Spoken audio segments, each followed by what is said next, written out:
What you're about to see is a matter of human record. Explain it, we cannot.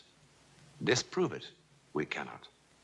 We simply invite you to explore with us the amazing world of the unknown, to take that one step beyond.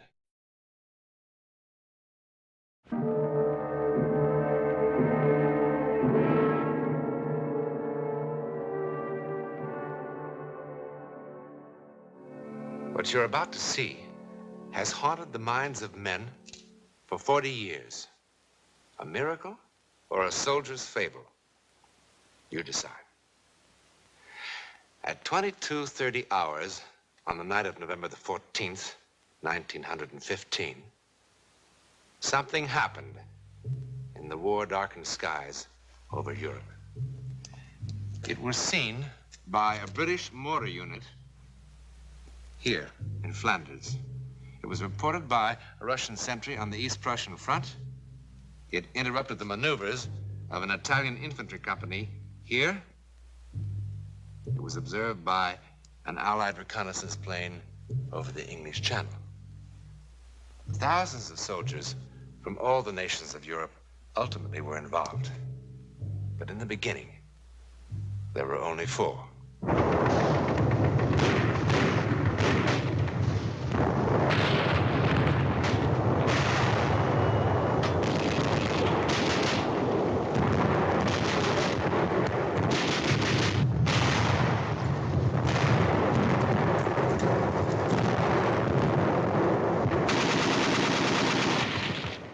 4 French soldiers, an unimportant patrol on a trivial mission, set out on this gloomy November night in 1915 to attack a minor mortar position, kill a few enemy soldiers, and return to its lines. Indeed, a modest beginning for what is now just seconds away.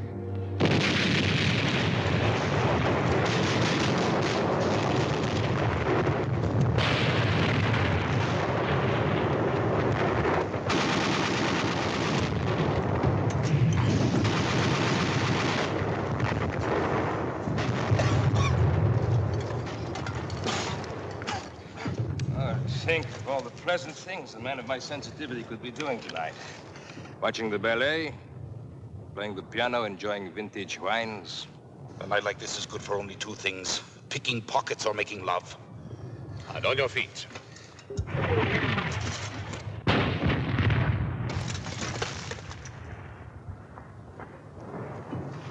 On your stomach, on your feet, on your stomach, on your feet. Oh, what an unpleasant war. Those flares, do they mean they've seen us? Probably. What will happen? If they kill enough of us, the next ration of schnapps. If we kill enough of them, perhaps they let us take a bath. Must feel strange to kill for the first time. Strange. Actually, I enjoy it. Each time I kill, I think there's one less Boche between me and those lovely bottles of wine gathering dust in my cellar. When's that blasted thing going to fall? Probably hanging from a parachute. Where do you see a parachute? How can it just hang there? It's so bright. Come on. Burn up. Fall.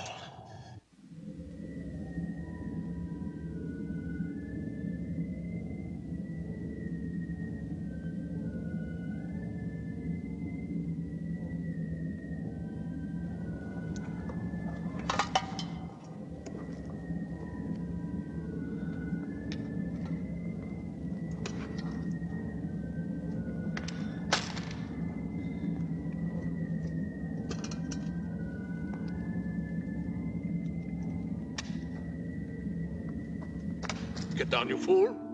Get down, you'll get your heads blown off. Come back here. Come back, pick up your guns. Come back here. What are you running from? It is only a dirty bush. Think it is just a flare.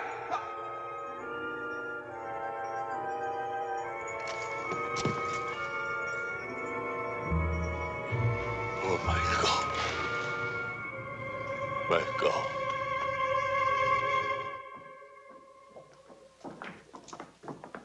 On your feet. On your feet, you pup. At ease, as you were. No need for formality. I am Captain Tremaine of the Adjutant General's office. I've been appointed to defend you at your court-martial tomorrow. Tomorrow? What's the big hurry? It's the cooks they should court-martial. They're poisoning the whole army. I don't know why they chose me. My practice was civil law. What do I know about a mess like this? It's reassuring to know that our defense is in such good hands. Well, there's not much of a defense, soldier. Obvious what happened. The charges say it all. Cowardice in the face of the enemy. Cowardice? It wasn't that at all. Quiet. Show respect. But I wasn't afraid. I mean, I was at first, but it wasn't that.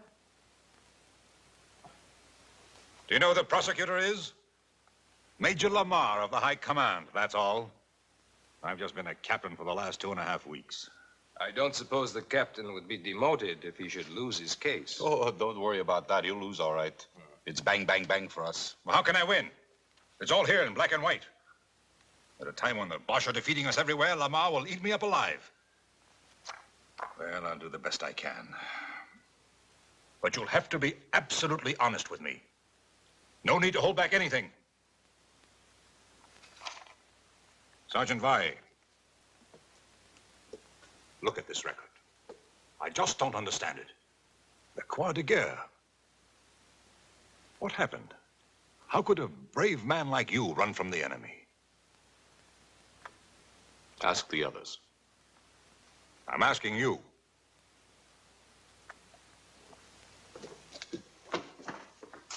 Look, they're going to make an example of you men. That's why they're doing it so fast. Don't you understand that? Sir, ask the others. I really don't want to ask any of you. I don't like to defend cowards. Why do you call us cowards? What did you want us to do?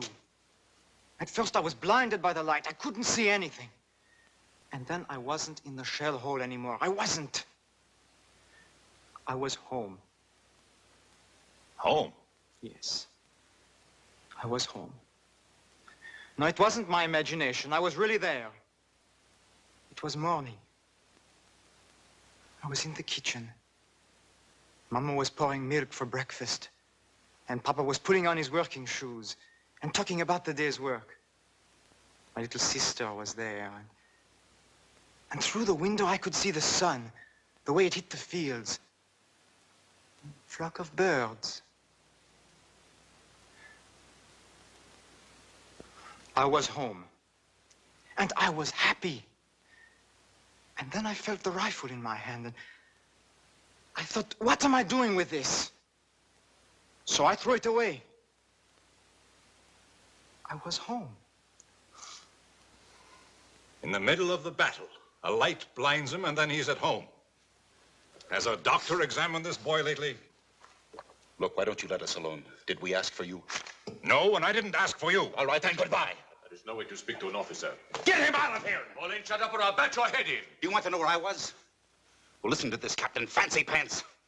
Let me tell you where I was. I was on the deck of the Montez, a rusty little freighter carrying pig iron from South America to Marseille. Flopped on the forward deck, just taking it easy. I never felt like that in my whole life. I was free. I could breathe. There was nobody in the world that I wanted to punch in the mouth. I wanted to stay like that for 100 years. A part of everything. Everything.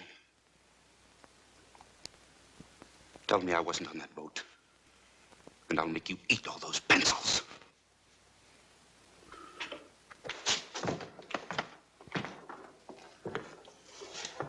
I'm sorry, sir, but what can you expect in today's army? When that flare burst, I really didn't see a thing. Well, that's better. Then why did you run? Somehow the air had changed. It had become soft and warm like a summer's night. In November? Oh, logic told me it was freezing cold. And yet I felt a warm breeze on my face, and my feet were no longer cold. And the air was suddenly filled with all sorts of remarkable scents. Tangerines, night flowers, dust, the way it settles after it's been watered down. And I think even incense. The kind my aunt used to burn under her favorite saints in church.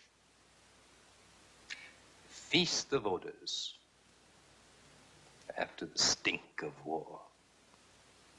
I felt an exaltation, a love of life. And the gun in my hand suddenly, well, it suddenly felt obscene.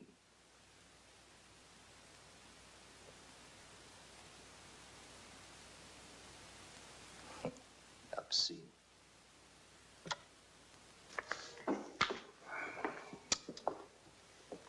Sergeant, sometimes on a patrol, it's no secret, the men take along a little brandy in their canteens to keep warm. Ha! Now we were all drunk. You're all talking like drunks. Nobody had a drop. What did you see, Sergeant? I'm going to look like the world's biggest fool. I was in the kitchen. Mama was pouring milk. I was on a freighter, carrying pig iron. Like incense my aunt used to burn under her favorite saint. They'll laugh me right out of the courtroom.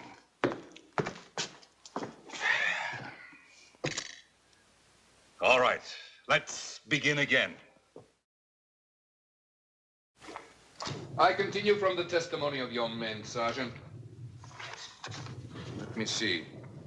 Ah, yes. It wasn't what I saw or smelled, but what I heard. The light could have come from many things, but not the singing. I don't know what they were singing, but it sounded holy, and it was beautiful.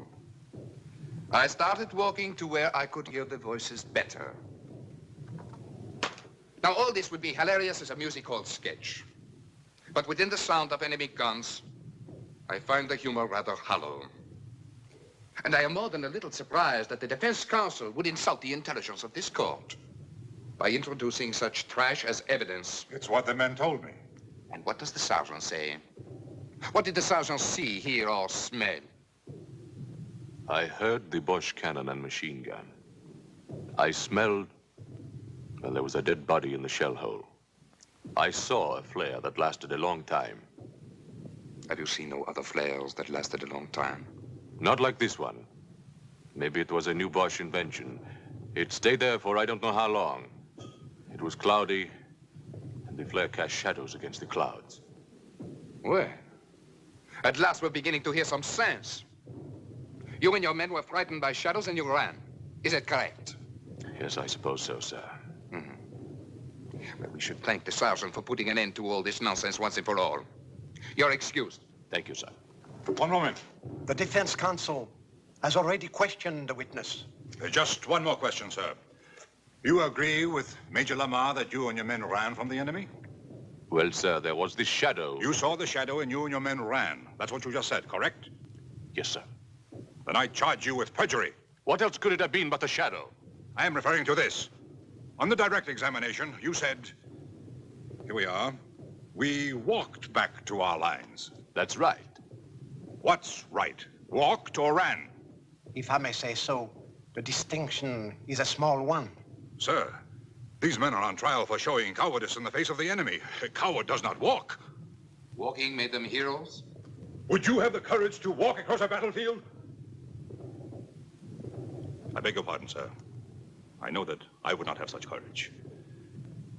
I admit I am as confused as anyone by the testimony of these prisoners. When I first talked to them, I thought they were trying to make a fool of me. And what made the captain change his mind? Nothing, but that there's an incredible sincerity about these men.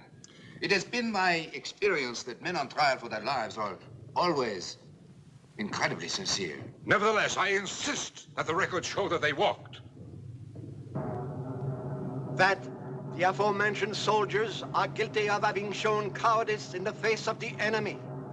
And by a unanimous vote, this court condemned them to the penalty of death by shooting, as provided for by the Code of Military Justice. This court is adjourned. Aye. Face. Color right. Mark.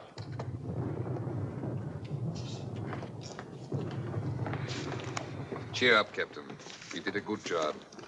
Better than they deserved. Are you sure that's all it was, sir? All what was? I mean what the sergeant said, that the shadow was caused by a flare. Of course. The rest is rubbish. Be sensible. What else could it have been?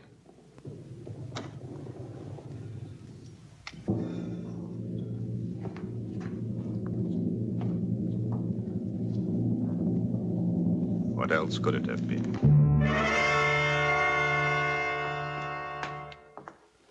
Good morning. Is it? It's difficult for us to tell down here. I'm going to see the commanding general and try to get a stay of execution. You don't sound hopeful. I'll do my best. I think you will.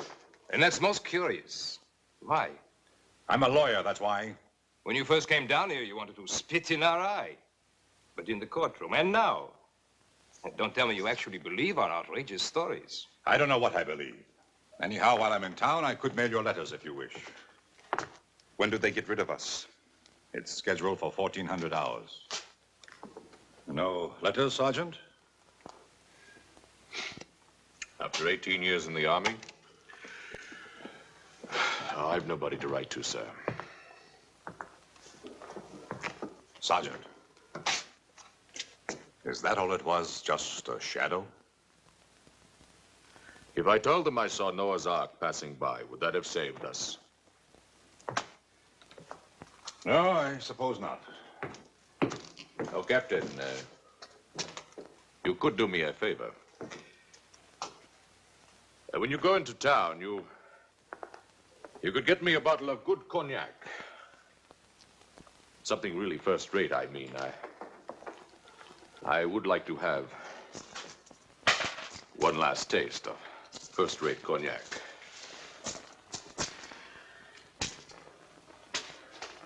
Of course. It wasn't the shadow. And I don't imagine things. I'm as hard-headed as an ox. What I saw, I saw. When I looked up, the flare was still burning bright. And there, as big as the sky itself, was the face of the first man I ever killed. He was an Algerian, maybe even younger than me. And if I didn't cut his throat, he was going to cut mine. Then he was dead. His eyes were staring up at me. That's what I saw. That Algerian kid. And you know how he looked? And if he was saying, "It's all right, my friend. It wasn't your fault." That didn't make me feel any better about it. For there I was again with a gun in my hand and a belt of grenades around my neck. And if it wasn't my fault that Algerian kid was dead, well, then whose fault was it? You think I would say something like that in court and let them laugh at me, too?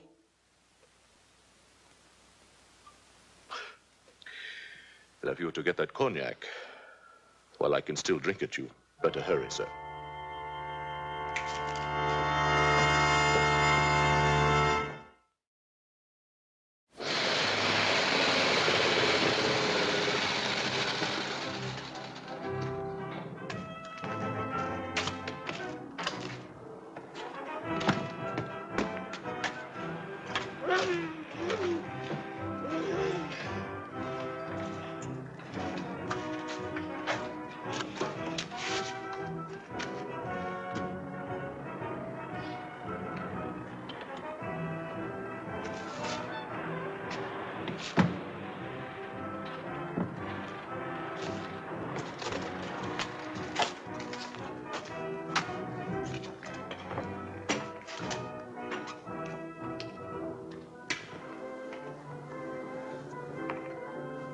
Could the captain spare a cigarette?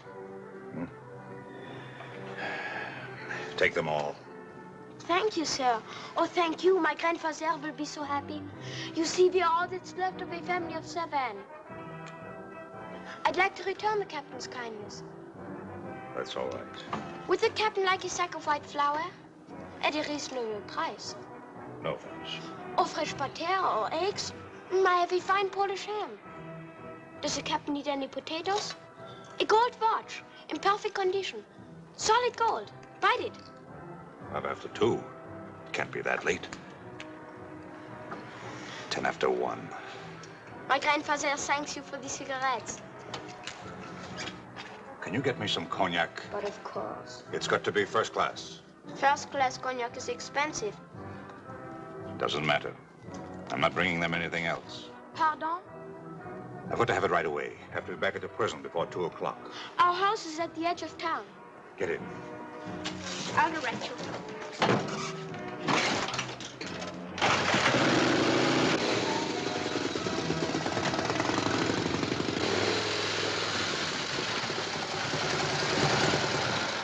The Bosch are just a few kilometers behind those woods. So pretty soon you'll be able to sell them potatoes and ham and butter. I am learning a few German words. It's a difficult language.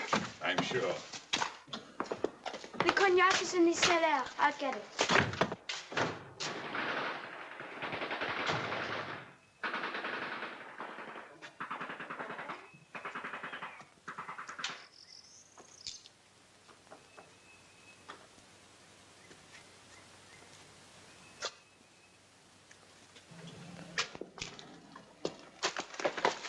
You do not need a gun. I threw mine in the river. I've been walking through the trees for I don't know how long. I'm tired. Very tired. For me, the war is finished. Let someone else call ready, aim. And let someone else call fire. And let someone else watch 10 young soldiers of the fatherland fall dead on the parade grounds. What? Warning to cowards, says the field marshal. An example. Let someone else do it. What are you talking about? What if they were telling the truth? What? Cowards? They didn't look like cowards. What are you talking about? What if each one really did see something? See something? What? You wouldn't believe me. See something? What? Where? What? There will be no execution until further notice. I'll give you my reasons later. Yes, I sent you an official order. When were you meant to be executed? Sometime late today. Operator. Operator. I want to talk to someone in the International Red Cross. Someone with authority to contact the German commander of this sector. Hurry. This is an emergency.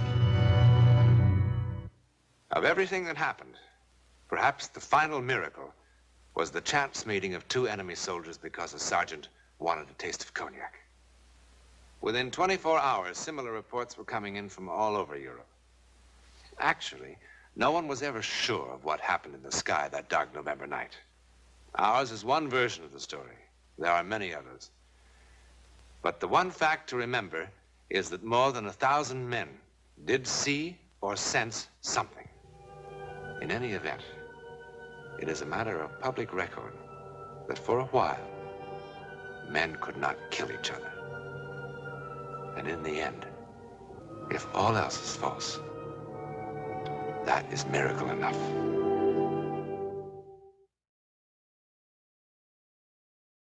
Next week, one of the most stunning psychic events on record. It began with a garish succession of surprises that shocked all England. It ended with an important change in the very laws by which we live.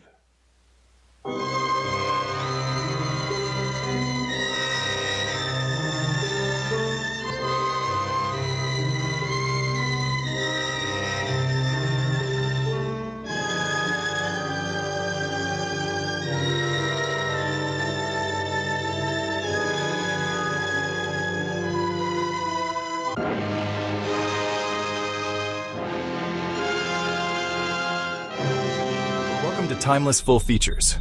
Tonight, we invite you to cross the threshold of reality and step into a world where logic fails and the unexplained begins. Hosted by John Newland, this is One Step Beyond, a classic television series that explores true stories of the supernatural, the strange, and the mysterious. Get ready for a journey into the unknown. The episode begins now.